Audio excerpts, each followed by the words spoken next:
Dünya kelsem dergazep, bizler haman ketermiz. Dünya bir vafa, dünya, dünya, dünya, dünya, dünya. dünya. Unda oğan diken, bir gün musun hocalı yaşayın, bir gün musun mu?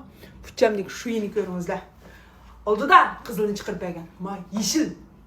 Şunçilik rahatken yendisem yendigim kehbil durdu.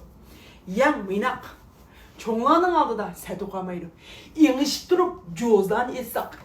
Yalan essak bir yere icil kamaydı. Şunçilik süperlik. Yançuklar bah.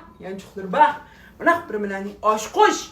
Şimpin canlansa koysak mı buldu. Mınak bir mı. Şunçilik katta. Güplüç kulsak şundak amdan. Bel put üyebiyele icil kamaydı. Sokut kaldığı iş yok.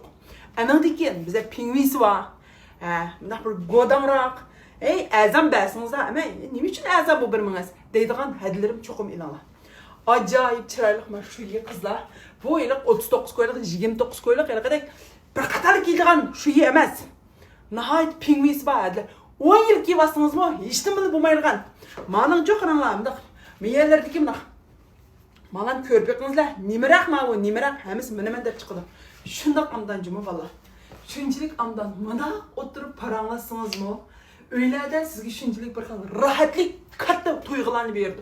Acip çıraylık kemer şu yeriniz. Ekilana tutup bakay. Disi bulduğun. Tüzügrek. Tüzük adamla ilanla. Seyri karığı isi battık. Şunçilik katta. Çokum ilanızla. Erden alanı aldığı çıksanlar vay. Geldiniz mi da disi. Yerip cepat attınız. Çay demlayım o da disi. Dep kalsanlar mı bir kıl yeşillik. Süperlik tuygu verdi. Seyir karığı isvattan var şu yiyinecim o. Nazıbar markasının şu yiyisecim o. Nazıbar.